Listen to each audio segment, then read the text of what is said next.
ওই মা বাবারে কবরে রাখিয়া নিষ্ঠুরের মতো কেমনে ঘুমাও? ওই মা বাবার জন্য কি মায়া হবে না রে নিষ্ঠুর? ওই মা বাবার চেহারাটাও কি মনে পড়ে না? ওরে তুমি মাকে বাড়িতে রাইখে আনন্দ করো, খবর নাও মায়ের চোখে ঘুম নাই। ওরে বাবারে কবরে রাইখে যারা আরামে ঘুমাও, ওই বাবার কবরের কি হালাত। ও সন্তানেরা, বাবা যারা হারাইছো, দুই বুড়া চোখের পানি ছেড়ে কাঁদো আর আমার মালিকের দরবারে দোয়া করো। আল্লাহর কাছে চোখের পানি ছেড়ে বাবার জন্য দোয়া করো।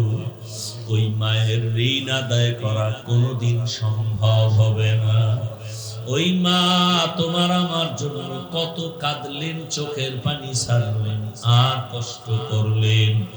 ওই মা বাবার চোখের পানি আর দোয়া ছাড়াই চেয়ারে বসতে পারি নাই। ওই মা বাবার চোখের পানি আর দোয়া ছাড়া তুমি টাকা পয়সা বাড়ি গাড়ির মালিক হতে পারো নাই।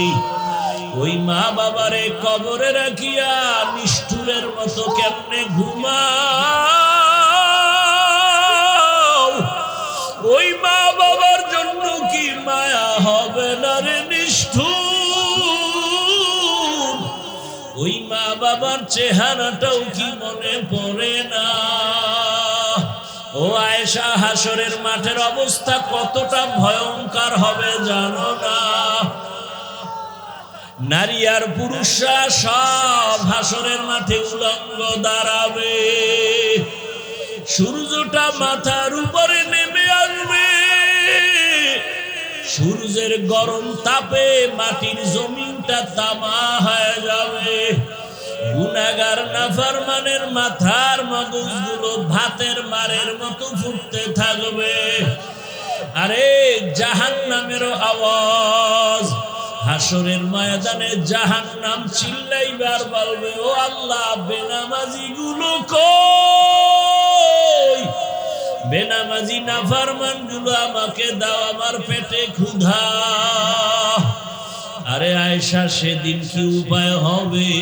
জাহান্নামের আওয়াজে হাসরের ময়দানটা থরথর করে কেঁপে উঠবে। ওদিকে আমার আল্লাহ রাগান্বিত হয়ে যাবেন। আল্লাহ রাগ হইয়া আওয়াজ দিবেন, লিমানিল মুলকুল ইয়াউম লিল্লাহিল ওয়াহিদিল কাহ্হার। হাসরের ময়দানটা থরথর করে কেঁপে উঠবে। এই অবস্থা দেখিয়া নবীরা পর্যন্ত কান্না শুরু করবেন। এত কান্নার আওয়াজ। নবীরা কাঁদবেন, আদম নবী কাঁদবেন, মুসা নবী কাঁদবেন, ইব্রাহিম নবী কান্না করবেন। নিজের চিন্তা, উম্মতের চিন্তা থাকবে না। এমন অবস্থা হবে, কঠিন হালাত। আমি রাসূল তখন সহ্য করতে না পারিয়া আমি আমার রবের সামনে সিজদায় পড়ে কান্না শুরু করব। ঈসা নবী কাঁদবেন, নিজের চিন্তা। মুসা নবী কাঁদবেন, নিজের চিন্তা। ইব্রাহিম নবী কাঁদবেন, নিজের চিন্তা। দাউদ নবী কাঁদবেন, নিজের চিন্তা। আদম নবী কান্না করবেন, নিজের চিন্তা।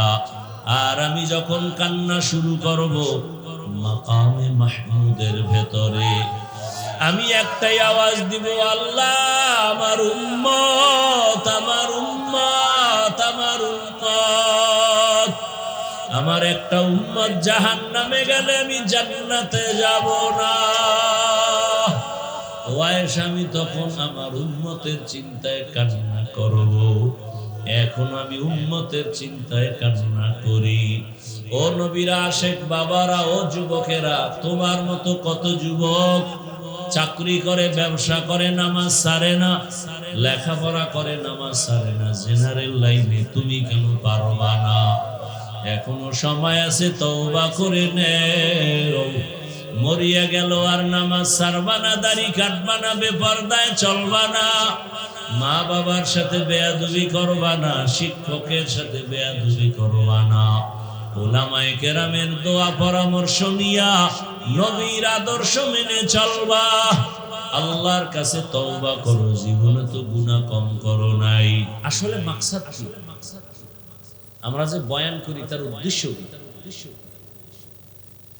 আপনাদের বিরক্ত হচ্ছেন না? গত জুমায় কিছু কথা মসজিদে বলে আসছি এই বিষয়ে। আসলে আল্লাহ পাক 500 আয়াতে শুধু বিধান দিয়েছেন, খুব খেয়াল করবেন কথাগুলো। 500 আয়াতে কি দিয়েছেন? বিধান মানি। এই বিষয়ে গেলে আবার অনেক দূরে চলে যাবে। আচ্ছা, বিধান,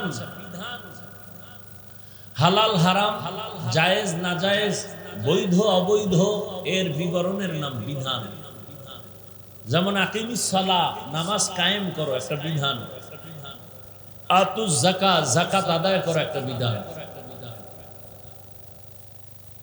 হুররিমাত আলাইকুম উম্মাহাতুকুম, তোমার মাকে তোমার জন্য হারাম।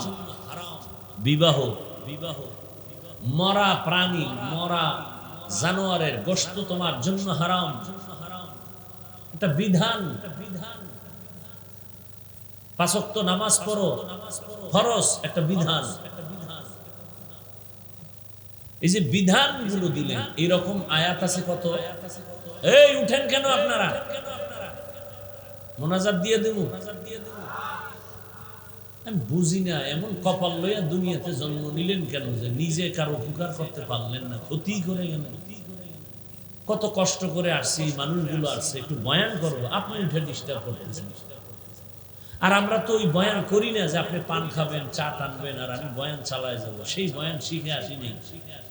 আমরা তো তাদের লাথি খেয়ে, থাপ্পড় খেয়ে এখানে আসছি, যাদের বয়ানে বেনামাজি বসত, সুদখোর বসত, চোখে পানি নিয়ে বাসায় গিয়ে ফজরে মসজিদে যাই। আমরা তাদের লাথি খেয়ে এখানে আসছি। তাদের বয়ান চলতো মানি মনে হয় যেন ওয়াশিং মেশিনে কাপড় চুপড় দিচ্ছে। যারা ওয়াশিং মেশিন চালান, ভেতরে একটা তুফান চলতেছে, আওয়াজ, ভেতরে তুফান। এটা ওয়াশিং মেশিন, ইখলাসের ওয়াশ চলতেছে। মানুষের দিলের মধ্যে একটা তুফান, কান্নাকাটির হালাত দেখে আসছি তাদের বয়ান। সামনে কেউ পান খাবে আর চা খাবে, এই মাইকের স্ট্যান্ড উঠায় মারতো তার মাথার উপর। আর তামাশা করি বয়ানে বসে, তামাশা, মন চাইলে বসলাম, মন চাইলে উঠে গেলাম, গল্প করি। জানি না এই যে বলতেছি আমি মরে যাবো, আমার আওয়াজ বলবো, নতুন আর এক মুখ এসে বসবে, সে বলবে কিনা জানেন না। দিন যত আসতেছে, আধুনিকতা বাড়তেছে। ওই আজকেও একজনে আমাকে পরামর্শ দিতেছে, মাদ্রাসার জায়গা নিছি, আপনারা শুনছেন হয়তো, প্রায় 20 কোটি টাকার এক প্রজেক্ট, মালিকের টাকা দিতে পারতেছি না। এত ভক্ত, আমি সব ফকির, আমার ভক্ত, টাকা পয়সা দেওয়া নিয়ে ভক্ত। কথা, আপনি লাইভ দেন, লাইভ। আমার অনেক পরামর্শ দিন। আমি বললাম মাদ্রাসায় যেটা আসি এটাও যদি চইলা যায়, হুশ থাকতে আমি লাইভে আসবো,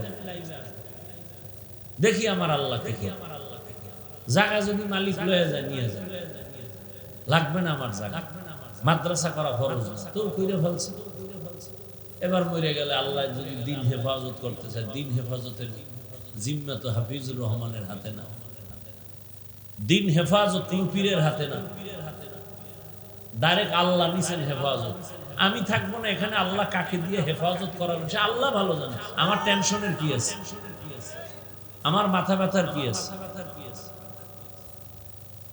কোনো লাইফ নেই, অনেকেই তো দেন, লাইফ দিয়ে গোটা দুনিয়াটা কিনে ফেলো। এই ওয়াজে বলি শুধু এতটুকু যথেষ্ট, কথায় আসছে এজন্য বলে ফেললাম।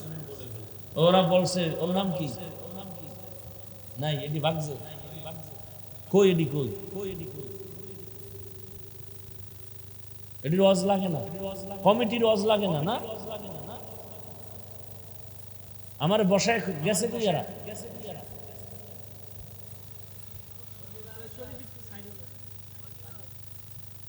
কমিটির লোকগুলোর বয়ান শোনার দরকার নেই। বউ কথা কই না, আব্দুলের পরে মাথা গরম হয়েছে। কয় বছর করা ওই ওয়াজ?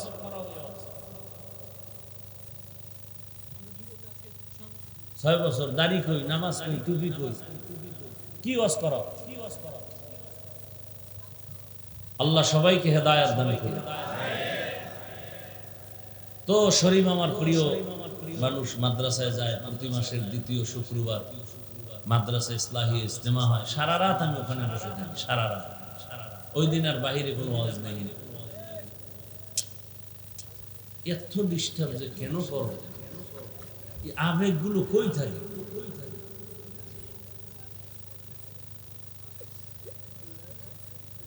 আল্লাহ হেদায়েত দান করুন।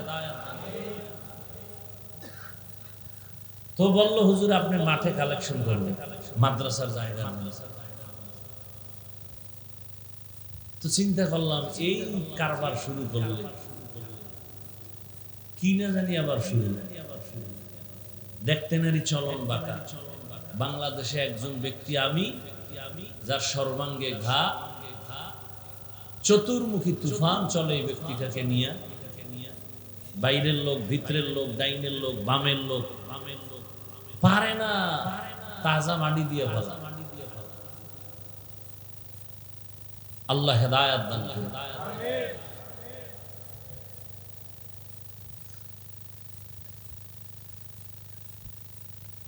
দোয়া করবেন। যেহেতু কথা আসছে বলেই ফেলছি, আমি ইচ্ছা ছিল না কিছু বলার। মাদ্রাসার জায়গাটা ও মালিক বারবার টাকা চায়। সাইনবোর্ড লাগাইছি, দিতে না পারলে কি করা? সাইনবোর্ড নিয়ে অন্য জায়গায় বিক্রি করে ফেলে, কি করতে পারি আর? আল্লাহর কাছে কাঁদতেছি, বাইতুল্লাহ যাই ভাইরা কান্দে, স্যার কি করি? ওরে বললাম আজকে মাগরিবের যে কইছে আপনি লাইভে আছেন, কাছে বলতো পটিয়া মাদ্রাসা কোন লাইভে এত বড় হয়েছে বল?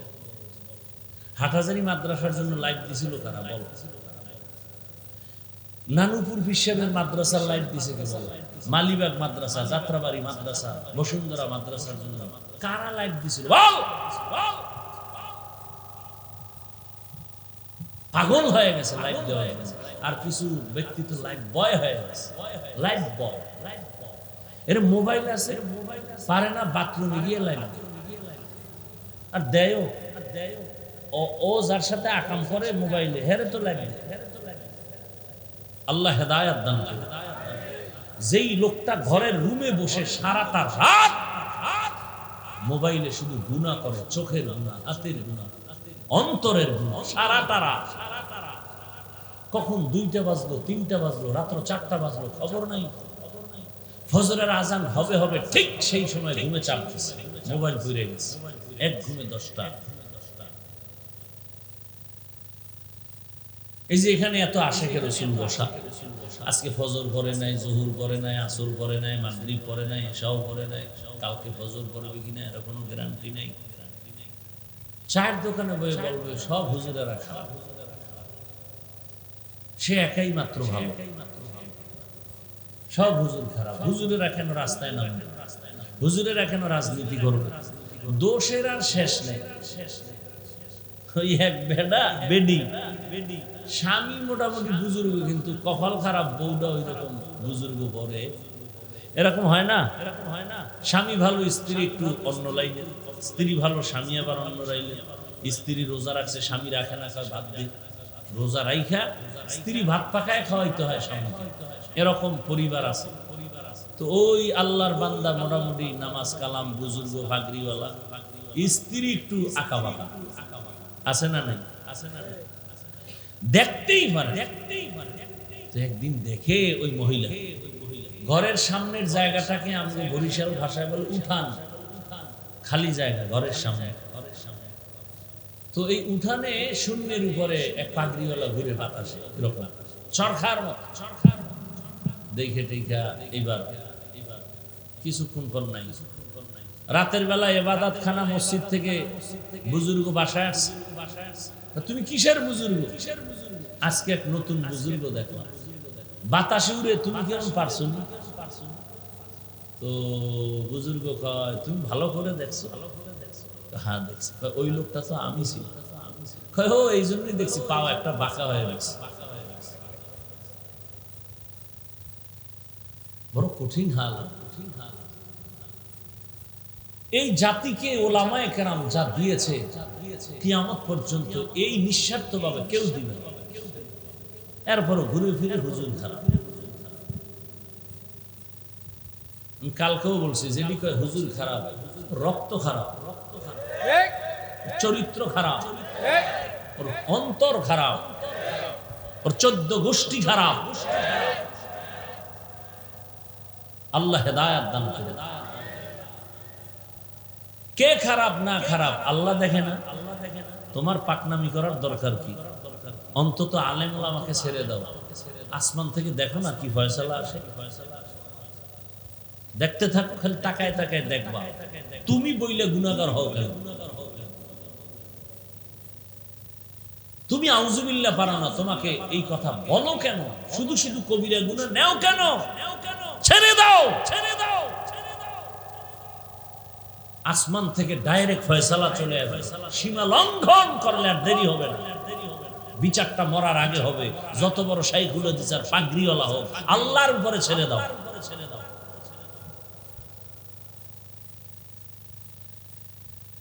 আল্লাহ আমাদের হেদায়েত দান করুন। ওয়া আম্মা মান খাফা মাকাম রাব্বিহি ওয়া নাহান নাফসা আনিল হাওয়া ফাইন্নাল জান্নাতা হিয়াল মাওয়া। আল্লাহ বলেন, কিয়ামতের দিন আমার আদালতে দাঁড়াইয়া হিসাব দেওয়ার ভয়, জমিনে জিন্দা অবস্থায় যেই মানুষ নিজেকে গুনাহ থেকে দূরে রাখবে, আমি আল্লাহ ওয়াদা করেছি আমি তাকে বিনা হিসাবে জান্নাত দিব। রহমতের নবী বলেন, ইত্তাকিল মাহারিম তাকুন আ'বাদান নাস। হারাম জিনিস থেকে নিজেকে ফিরাও, বাঁচাও। মানুষের কাছে তোমার মর্যাদা বেড়ে যাবে, আল্লাহর কাছেও তোমার দাম বেড়ে যাবে। নিষিদ্ধ জিনিস থেকে বাঁচো।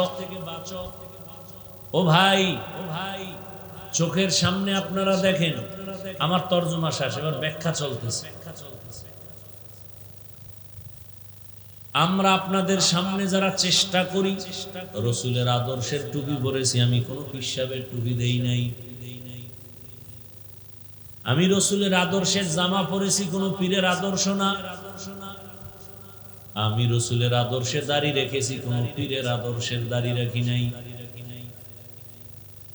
আমি রসুলের আদর্শে নামাজ আদায় করি, শুধু আমি না, এই লাইনে আমরা যারা চেষ্টা করি। আপনাদের চোখের সামনে দেখেন তো আমরা না খায় মরে গেছি, বলেন বলেন। চোখে আঙ্গুল দিয়ে দেখায় দেই, লিখে রাখেন বাসায় গিয়ে। মহামারী করোনা গোটা দুনিয়াটাকে স্তব্ধ করে ফেললো। স্কুল পর্যন্ত বন্ধ, কলেজ বন্ধ, চাকরি বন্ধ, ফ্যাক্টরি বন্ধ, বাস গাড়ি, দোকান পাট সব বন্ধ। ইতিহাস ভুলে যাবেন না, ওই সময় আল্লাহর কোরআনের একটা মাদ্রাসাও বন্ধ হয় নাই। কি মিথ্যা বলছি? একজন হুজুরেও না খায়া মরে নাই। ভুলিয়েন না, ভুলিয়েন না। শিক্ষিত দুই কুলাঙ্গার সন্তান বাবাকে করোনায় যখন আক্রান্ত করে ফেললো, এক পর্যায়ে বাবা মরে গেল। সন্তান ট্রিপল মাস্ক লাগায় বসে আছে, বাবার কাছে যায় না, করোনা মরার ভয়। এলাকার গরিবদের ডাকলো, গরিবদের ডাক দিয়া বলল, কিছু টাকা দিব, বাবার লাশটা টেনে রাস্তার বাহিরে ফেলে দাও। রাস্তা টাইনে ফেলাই দিয়েছে। দরওয়াজা জানালা লক করে দিল। জানালা দিয়ে একটা নজর তাকায় দেখলো না বাবার লাশ কুকুর খেলো নাকি জানাজা হলো। যুবক বাবারা, আমার কথা যদি আমি ভুল বলি, তুমি আমাকে একটু ইশারায় বললো যে এটা ভুল, আমি তওবা করে নিব। আর যদি দেখো না সত্যি, তাহলে অন্তরকে বুঝাও যে তুমি সোজা হবা কেমনে, তওবা করবা কিভাবে, সেই চিন্তা করো। জানালা দিয়া তাকাইল না বাবার লাশের খবর কি, ইতিহাস। সেই সময় আমার দেশের শত শত লাশ, করোনার লাশগুলো উলামায়ে কেরাম টুপিওয়ালারা নিজেদের কাঁধে নিলেন, গোসল করালেন, জানাজা পড়াইয়া কবরে রাখছেন। একজন হুজুরেও করোনায় মরে নাই। নগদ, বাকি বুকি কোনো কথা নেই। রোহিঙ্গা ক্যাম্পের খবর নাও। দুনিয়ার অনেকে টাকা পয়সা অনেক কিছু দিছে, কিন্তু বেশিরভাগ ওলামায়ে কেরাম দিছে নিঃস্বার্থ, বাকিরা দিছে স্বার্থের জন্য। কি স্বার্থ? এখন গিয়া আমগো ফরম পূরণ করে এত টাকা দিছে, আমরা এনজিওর লোক, এনজিওর ফরম পূরণ করো। শেষ পর্যন্ত কিস্তিতে টাকা দিতে দিতে মানুষের লোক দেখায় কেমন বর্ষি লাগায়। মরার আগে কিস্তি আদায় করতে পারে নাই, লাশের সামনে গিয়া এনজিওর লোকগুলো দাঁড়ায় বলে 13টা কিস্তি বাকি, দিয়া কবরে লাশ নামা। হারামে আরাম নাই। কই আমরা এত কষ্ট করে জীবন কাটাই, 5 জন সন্তানের খানা রেডি করতে খবর হয়ে যায়, অথচ মাদ্রাসায় শত শত ছাত্র, শত শত ছাত্রর মধ্যে অর্ধেক ফ্রি, গরিব, এতিম, অসহায়। অথচ 3 বেলা খানা চলে, রুটিন করা খানা চলে। মানুষের কাছে ভিক্ষাও করি না, আপনাদের কাছেও ছোট হই না, বিরক্ত করি না। আল্লাহ হেফাজতের জিম্মাদারি নিছেন। দয়াময় আল্লাহ তার বান্দাদের অন্তরে মোহাব্বত বাড়াইয়া তাদের রিজিকের ব্যবস্থা করতেছেন। ছাত্রদের আগামীকাল দুপুরের খানা নাই, রাত হয়ে গেছে। হুজুরেরা পরামর্শ করলো কি করা যায়। কয় আল্লাহর কাছে সিজদা দিয়া কান্না শুরু করো, মুনাজাত দাও। ভোর রাতে কান্না, হে মালিক, নিজের বাড়ি ঘর পরিবার ছাড়িয়া তোমার বান্দাদের সন্তানদের মানুষ বানাবার জন্য মেহনত করি, বেতন মাত্র 5-6 হাজার টাকা, তাও মাসে মাসে পাই না। আগামীকাল খানার কিছু নাই, বোর্ডিং খালি। ও আল্লাহ, আমি শিক্ষক না খাইয়া কাটাইতে পারি, কিন্তু এই ছোট বাচ্চাগুলো যারা ভোর রাত্রে উঠে কোরআন তেলাওয়াত করবে, ওদের যদি খানা দিতে না পারি কলিজায় মানাইতে পারবো না। মোনাজাত দিয়া কান্নার পর সকাল বেলা এক ভদ্রলোক মাদ্রাসায় হাজির। হুজুর ছাত্র কত? 400। বলে এক বেলা খানা কত টাকা লাগবে? বলে আপনি যদি ভরপুর খানা দেন 50 থেকে 70 হাজার। বলে আপনি দুপুরের খানার আয়োজন করেন, সব টাকা আমি দিব। আমার আব্বার জন্য দোয়া করবেন, আমার মা অসুস্থ দোয়া করবেন, আমার ব্যবসায় ঝামেলা দোয়া করবেন। হুজুরেরা তারে জোর করে নিয়ে আসছে। কে পাঠাইছেন? গর্তা ওয়াকুল মিকুনিহার সবহশানম মিরাসানাত রিজকে তু আজলা মাকাম জুজবা হাকচি জে মাখাজ ইনসুজা ফজলে উআ মস্তে দর জুমলা জাহান। আপনাদের চোখের সামনে নবীজির আদর্শ মানিয়া জেনারেল লাইনে আপনাদের মতো কত বান্দা, হুজুর না, স্কুলে পড়ে, কলেজে পড়ে, চাকরি করে, ব্যবসা করে, 5 ওয়াক্ত নামাজও পড়ে, দাড়িওয়ালা, আপনারাই জবাব দেন আছে না নাই? অশান্তিতে আছে।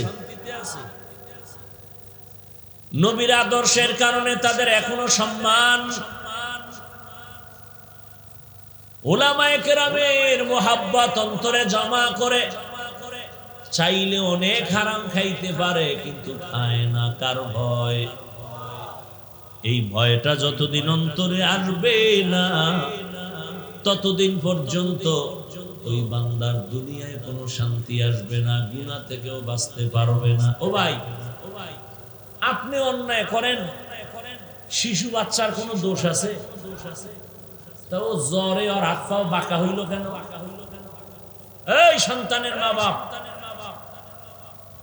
শিশু বাচ্চার তো কোনো গুনাহ নাই, ওর কিডনির সমস্যা কেন?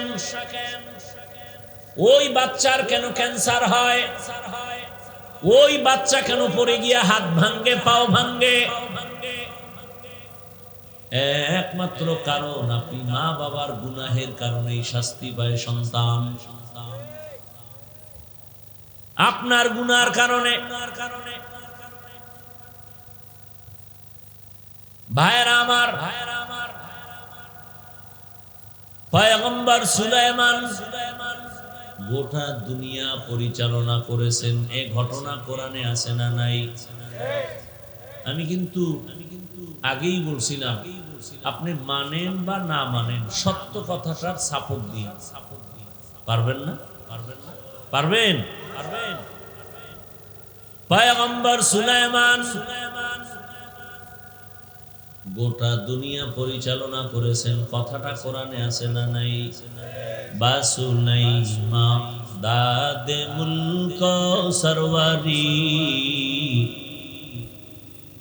বাসুলাইমা দাদে মুলক সরওয়ারি, খিদমতি এ খাতে মশদ ওয়াপুরি। ভাইরা আমার, ইউসুফ নবী মিশরের অর্থমন্ত্রী নিয়ে দায়িত্ব নিয়ে পালন করেছেন, ঘটনা কোরআনে নাই? আপনারা ইসলামটাকে মনে হয় দুর্বল মনে করেন না? আপনারা কি ইসলামটাকে দুর্বল মনে করেন? আল্লাহর কোরআনটাকে কি দুর্বল মনে করেন? আল্লাহর কোরআন দুর্বল না, কিন্তু যারা বলেন যে সব বিষয়ের সমাধান আল্লাহর কোরআনের ভেতরে আছে, কিন্তু রাষ্ট্রের ব্যাপারে কোরআনে কিছু নাই, মানে ওইটার কেমনে কয় জানেন? ইসলামে রাজনীতি নাই। তার মানে আপনি বুঝাই দিলেন আল্লাহর কোরআন ইসলাম সব দিক থেকে পরিপূর্ণ, রাষ্ট্রের ব্যাপারে কোরআন দুর্বল। আপনার কথায় প্রমাণ হইল রাষ্ট্রের ব্যাপারে ইসলাম দুর্বল। আসলে কি আল্লাহর কোরআন দুর্বল? আসলে কি রাসূলের হাদিস দুর্বল? আসলে কি ইসলাম দুর্বল? আল্লাহ বোধহয় ভুলে রাষ্ট্রের ব্যাপারে কোনো সমাধান দেন না। কি বিষয়টা এমন? বরং মানুষের জীবনে যত লাইনে যত সমস্যা, সব কিছুর সমাধানের একমাত্র ঠিকানার নাম ইসলাম। দুনিয়াতে আর কোন ঠিকানায় গেলে সমাজের, রাষ্ট্রের কোন সমাধান নিখুঁত ভাবে পাবেন না। ভেজাল আর ভেজাল। একমাত্র নিখুঁত ভাবে ইহকাল পরকালের সব সমস্যার সমাধান ঠিকানার নাম কি? দীনিয়াল ইসলাম দীনু মাওকাহু আরজু কুফরানান আফওয়ান ইনদাহু মুক্তাদায়া নবিয়ুন ওয়া সাহবুহু নুজুমুন লিল হিদায়া ফি জামাহু। আরে মুসলমান দাবি করেন, নামাজ যদি নাও পড়েন কিন্তু ইসলামটাকে খাটো করেন কেন, বা কেউ করে মেনে নেন কেন? এই আপনি নামাজ পড়েন না, আপনার বউ পর্দা করে না, এই জন্য বউরে কি কেউ কারো কাছে ছোট করে? বলেন না কেন? বরং কেউ করতে চাইলেও তো বাঁচাবার চেষ্টা করে। কথা ঠিক না?